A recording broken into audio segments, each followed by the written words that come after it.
El día de hoy corresponde trabajar con ecuaciones paramétricas. El objetivo de las ecuaciones paramétricas es resolver ejercicios, ya sea de derivación o de integración, que no puedan ser trabajados en coordenadas x, y, debido a la dificultad en el cálculo. Es por eso que se recomienda la parametrización de aquellas curvas que no pueden trabajarse en x, y, como los círculos, las parábolas, las hipérbolas y algunas otras curvas como los epicicloides, las hipocicloides, las cicloides. La primera aplicación que vamos a usar es la derivada. La forma paramétrica de la derivada sean f y g continuamente diferenciables con f' de t diferente de 0 en el intervalo de t desde alfa hasta beta. Entonces las ecuaciones paramétricas x igual a f de t y y igual a g de t definen a y como una función diferenciable de x, donde su primera derivada, que representa la pendiente de la recta tangente a la curva en un determinado punto de y de x, es igual a la derivada de y con respecto de t, es decir, g' de t, entre la derivada de x con respecto de t, es decir, f' de t.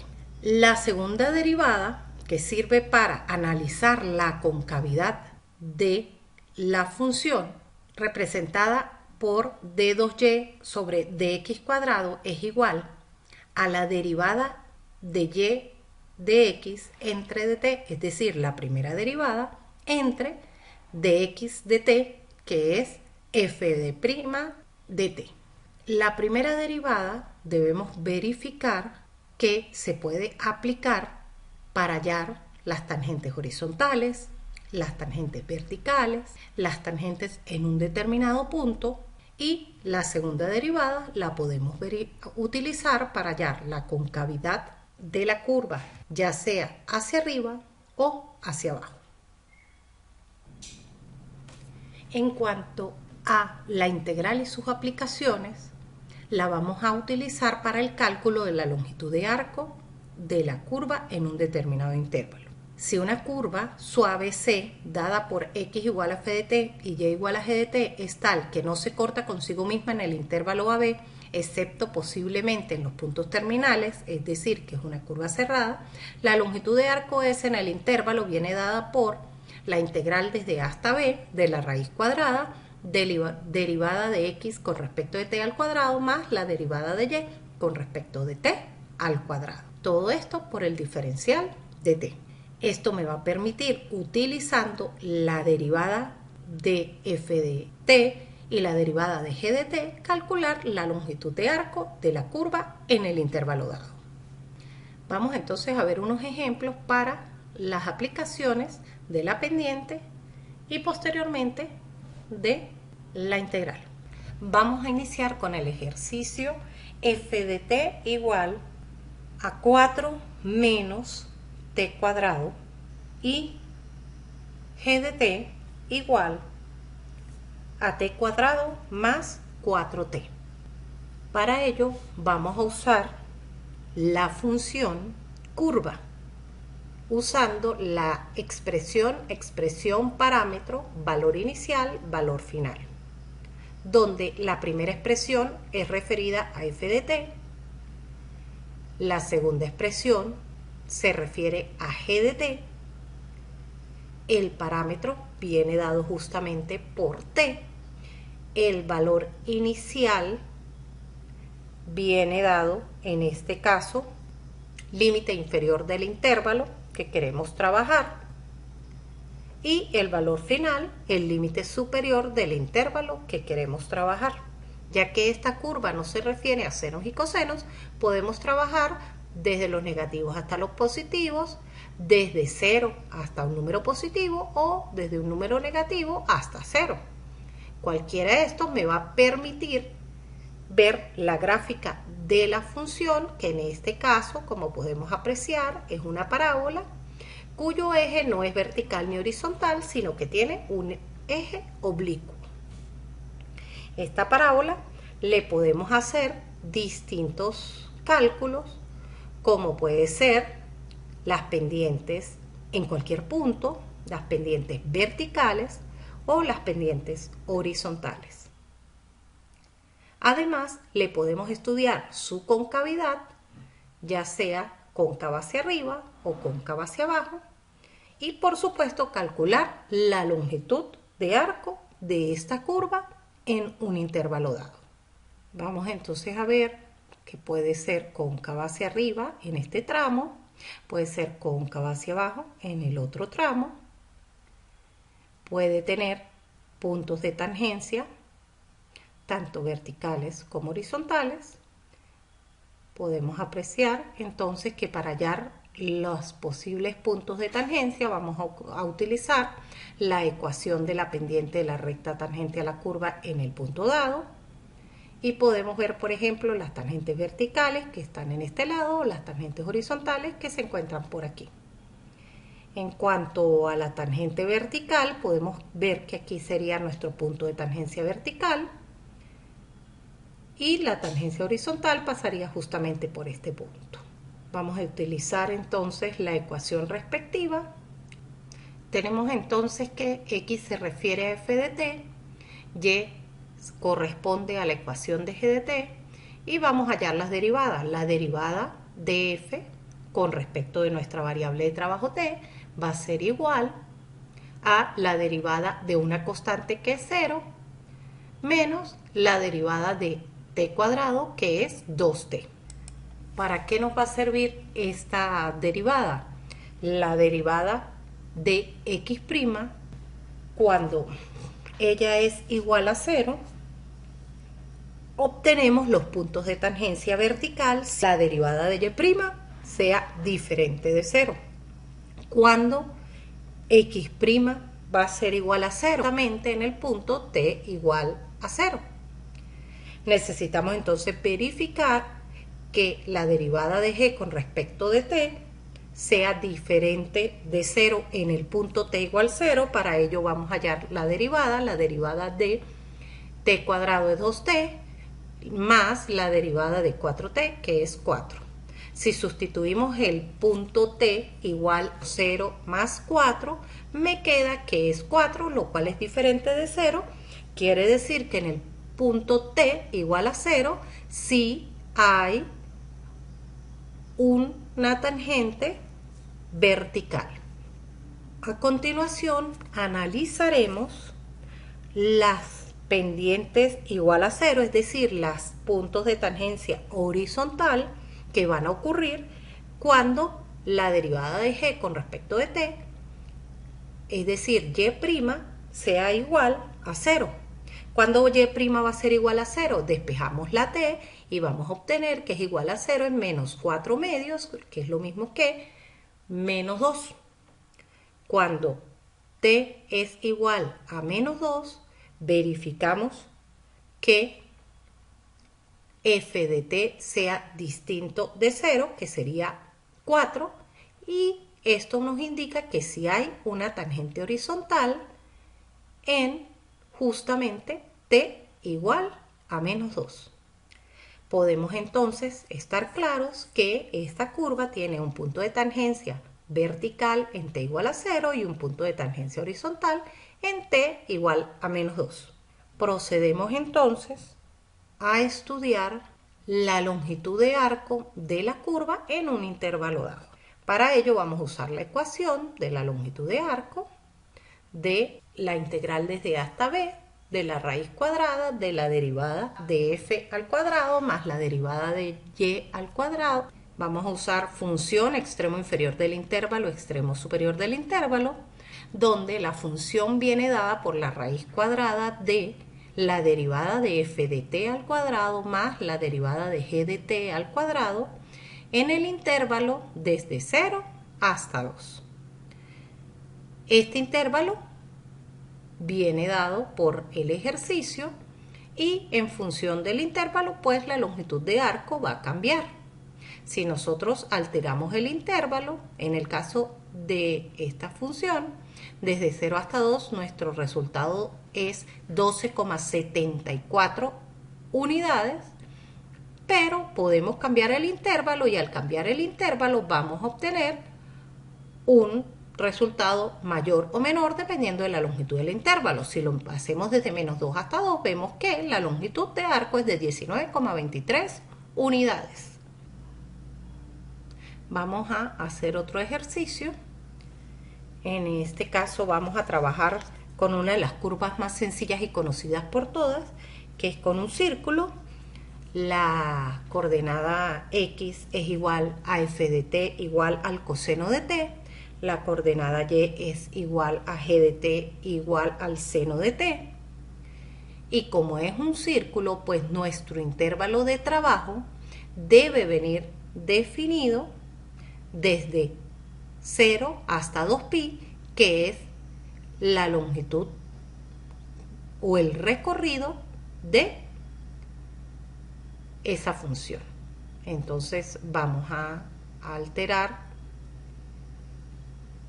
arranca en 0 y termina en 2pi.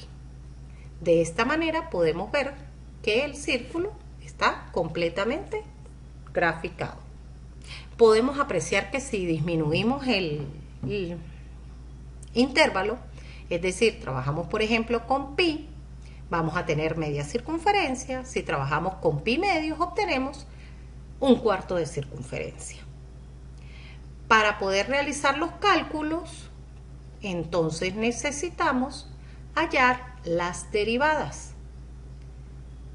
La derivada de f de t, que es la derivada del coseno, que es menos seno de t, y la derivada de g de t, que es la derivada del seno, que es coseno de t.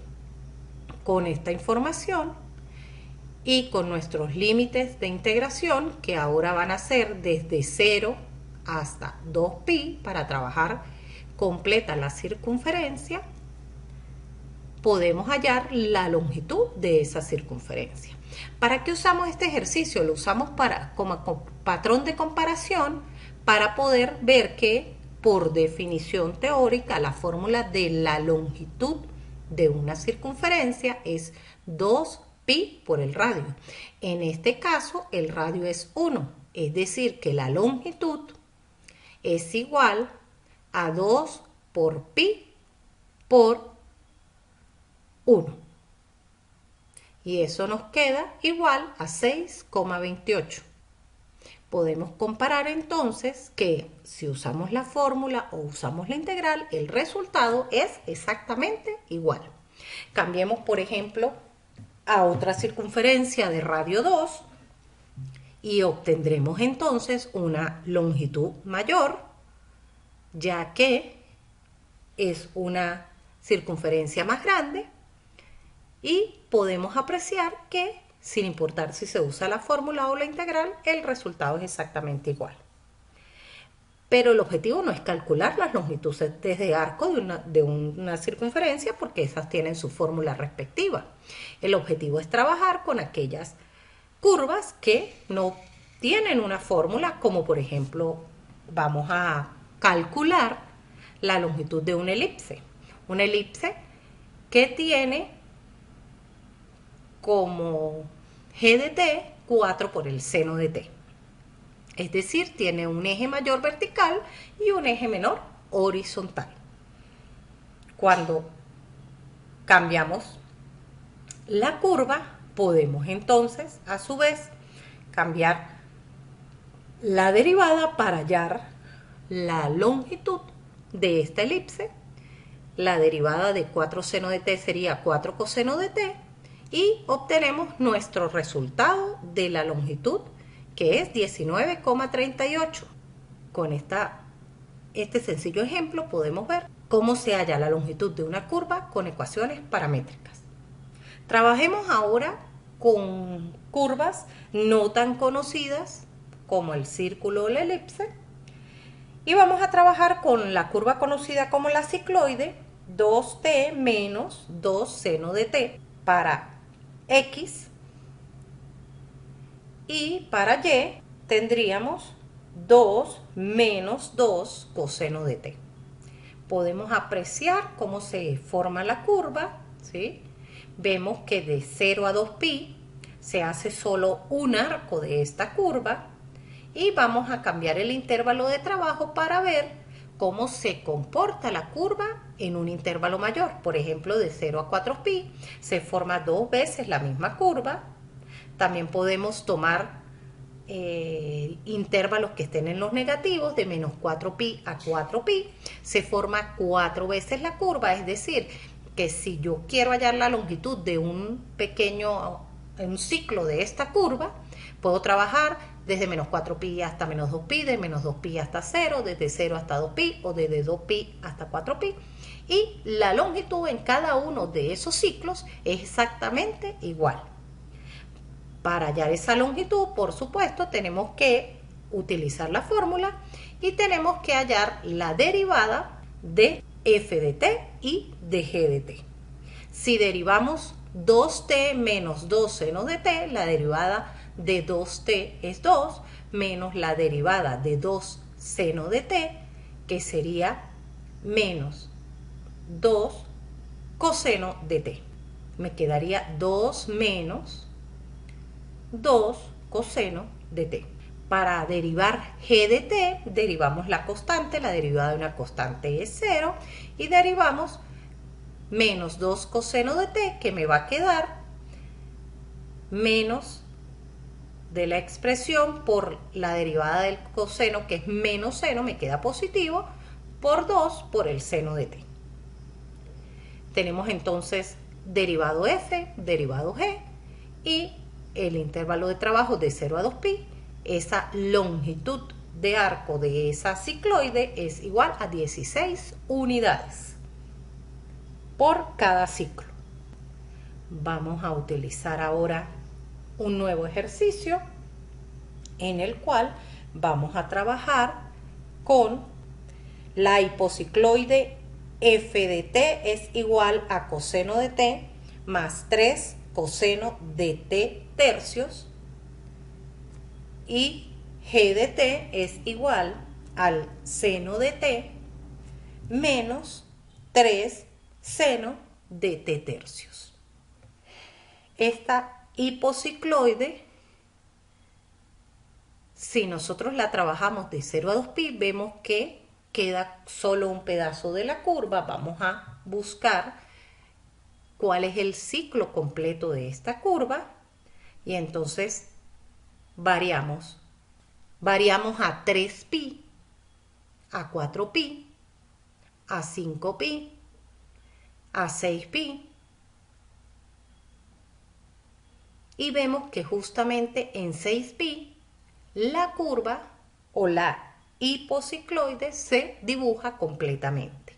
Esta hipocicloide podemos apreciar que en ese ciclo de 0 a 6pi se dibuja completamente y tiene 4 picos.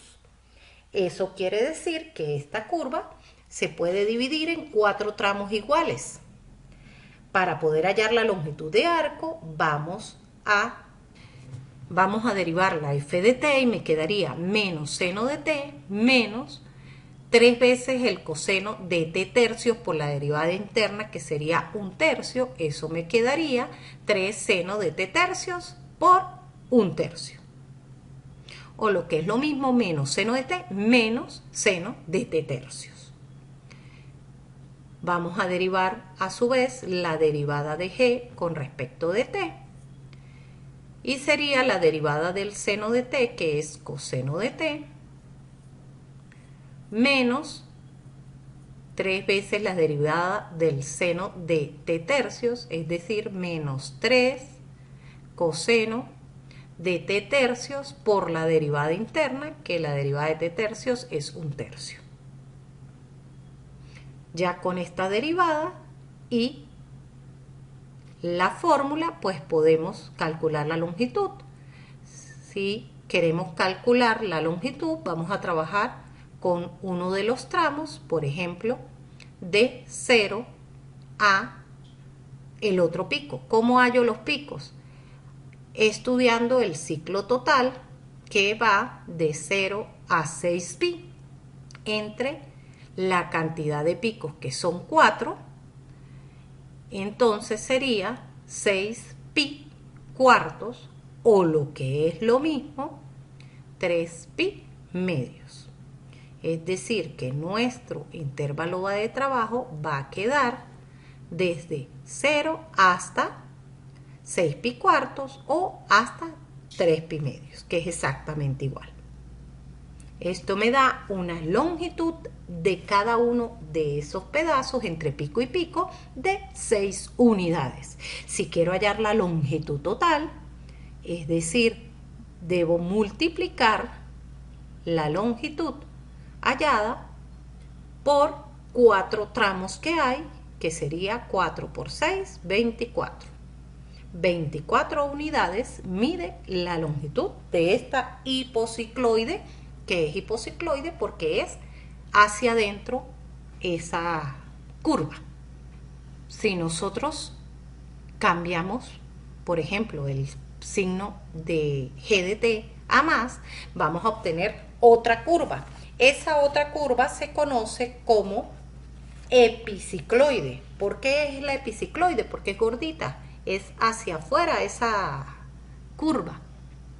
Y en este caso, pues, nosotros podemos probar que se traza también en ese mismo recorrido de 6pi, probando en 2pi, 3pi, 4pi, 5pi y 6pi para ver que se grafica completamente, pero podemos apreciar que tiene solo 2 picos, 1 y 2 picos. Es decir, que para poder hallar la longitud tenemos que modificar entonces el intervalo de trabajo desde 0 hasta 6pi entre 2, que es lo mismo que 3pi. Esa longitud, fíjense que cambia y ahora el valor de un tramo de esa epicicloide es 12 unidades y como tiene 2 tramos, porque tiene solo 2 picos, la longitud total de esa curva es de 24 unidades. Podemos entonces así concluir que se puede hallar la longitud de arco de la curva rápidamente usando el GeoGebra.